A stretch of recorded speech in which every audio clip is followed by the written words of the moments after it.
Have you ever actually looked at a calendar and realized it makes absolutely zero sense? I mean, really think about it. Why do we trap our entire lives, our paychecks, our rent, our birthdays, in these clunky, uneven 30 and 31-day boxes? Why not a nice, round, highly efficient 60 days? Or a fast-paced, high-energy 15-day sprint? You probably assume it's just arbitrary math, decided by some dead guys in togas centuries ago. But the truth is, a 60-day month would completely break your biology. And a terrifying, ancient superstition is the only reason we aren't using a perfectly symmetrical timeline today. Let's back up, because we need to talk about the delusion of modern time. When you look at time from a cosmic perspective, days make total sense. The Earth spins on its axis. Years make total sense. The Earth completes one full orbit around the Sun. But months? Months are the awkward, chaotic middle child of human timekeeping. We are taught that months are just convenient little compartments to chop up a 365-day year. It feels like someone just took a calculator, divided by 12, shrugged, and called it a day. But if efficiency was actually the goal, our calendar would look drastically different. We could have 10 months of exactly 36 days. Or better yet, we could use a metric calendar. And here is the wild thing, we actually tried that.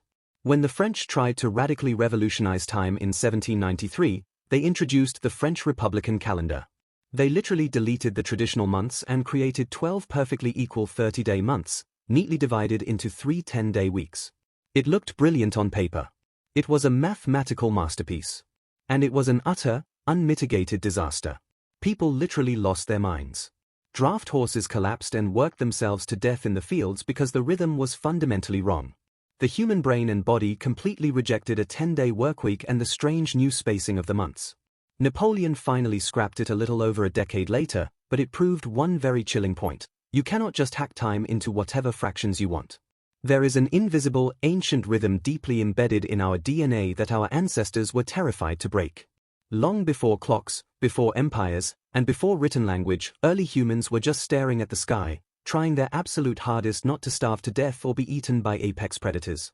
The sun told them when to sleep, but they desperately needed a bigger timer. They needed a way to predict long-term patterns, animal migrations, seasonal floods, and when the freezing winter was about to hit. And hovering right above them was a giant, glowing orb in the night sky performing a very specific, very creepy transformation over a specific number of days. It wasn't 15. It wasn't 60. But relying on this sky orb came with a highly dangerous psychological trap. People started believing that the numbers themselves held literal cosmic power over life and death. Enter the ancient Romans. Specifically, an early Roman king named Numa Pompilius, who ruled around 700 BC. Numa had a massive, crippling phobia of even numbers. To the early Romans, even numbers were considered cursed, demonic omens of bad luck and death. Odd numbers were considered lucky and divine. So, when Numa decided to organize the early Roman calendar, he literally hacked it up to avoid the curse of the even numbers, creating this chaotic, jagged system where months had 29 days or 31 days. But because a purely odd-numbered calendar didn't line up with the solar year, Numa was forced to create one unlucky, even-numbered month dedicated to spiritual purification and the dead. He called it Februalia. That is why February is so short and weird to this day. It's the leftover, cursed garbage can of the Roman calendar. But this superstition created a ticking time bomb. Numa's odd-numbered calendar only added up to 355 days. That means every single year, the Roman calendar was 10 days shorter than the actual solar year. Within a few decades, time was completely broken. Winter was happening in the middle of summer. Harvest festivals were triggering when the crops were still dead in the ground. The entire Roman Empire was facing a massive agricultural and economic crisis. To fix this, the Romans invented a completely random, terrifyingly corrupt leap month called Mercedonius. And this wasn't an automatic leap year like we have today. The high priests of Rome, who were also politicians, got to personally decide when to add this extra month. If they liked the current consul in power, they would arbitrarily add 27 days to the year to keep him in office longer. If they hated their political rivals, they would completely delete days from the year to shorten their terms. Time literally became a political weapon. Now, before I tell you how this political nightmare mutated into the calendar sitting on your desk right now, and why 15 or 60 days would literally ruin your life, please take exactly 5 seconds to subscribe to this almost dead channel. It feeds the algorithm so I don't get permanently trapped in the shadow realm of YouTube. Seriously, it's just one click. Done? Okay, back to the Romans. The chaos of the Roman calendar got so bad that Julius Caesar eventually had to step in. He traveled to Egypt, consulted with an absolute genius astronomer named Sosigenes, and decided to fix the calendar once and for all. Caesar created the Julian calendar, padding out the months to 30 and 31 days to make a clean 365-day year, totally ignoring Numa's fear of even numbers. But this brings up the ultimate mystery. Why did both the paranoid King Numa and the brilliant Julius Caesar stubbornly stick to this 30-ish day template? Why didn't Caesar, with absolute dictatorial power, just reset everything to a clean 15 days or a highly efficient 60 days? Here is the absolute, unyielding scientific truth: the moon. A true lunar cycle, the exact time it takes to go from a dark new moon to a full moon and back to a new moon, takes exactly 29.53 days. That specific number is the biological and historical anchor of human civilization. Let's look at the fatal mistake of a 15-day month. If you try to force society into a 15-day month, it instantly misaligns with the moon phases.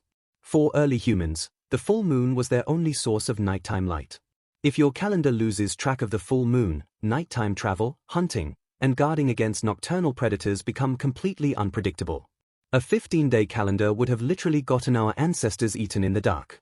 Okay, so what about a 60-day month? If 15 is too short, why not double the lunar cycle? Because 60 days completely breaks human biology and agriculture. A 60-day block is far too long to accurately track human fertility.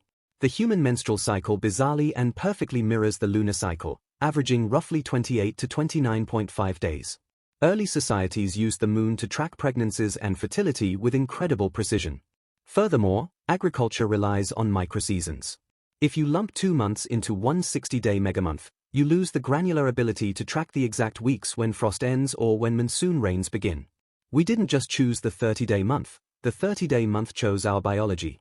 The moon's gravity pulls our massive oceans, and its light directly guided our ancestors' evolution. Caesar realized he couldn't fight biology. So, he made a brilliant, Frankenstein-esque compromise. He permanently divorced the month from the actual phases of the moon so the calendar would never drift away from the sun and the seasons. But, he kept the moon's 30-day footprint because human psychology and biology were already so deeply hardwired to it. It is entirely possible that humans possess subtle circulunar rhythms, biological clocks tied to the moon, just like marine animals that time their reproduction to the lunar tides. We are essentially walking bags of seawater, so it shouldn't be that surprising that a 29.5-day cycle feels correct to our nervous systems. We entirely stripped the moon out of our modern calendar, but the ghost of its gravity is still dictating our paychecks and our rent. So, the next time you flip the page on your wall calendar or swipe to the next month on your phone, remember what you are actually looking at. You aren't just looking at a boring grid of arbitrary numbers. You are looking at a fossilized lunar cycle. You are looking at a Roman dictator's heavily edited math homework. And you are looking at the exact biological rhythm of the human species, perfectly preserved in a grid of 30 days. And honestly, considering the alternatives, getting eaten in the dark or working your horse to death in revolutionary France, maybe paying your rent every 30 days isn't the worst timeline we could be stuck in.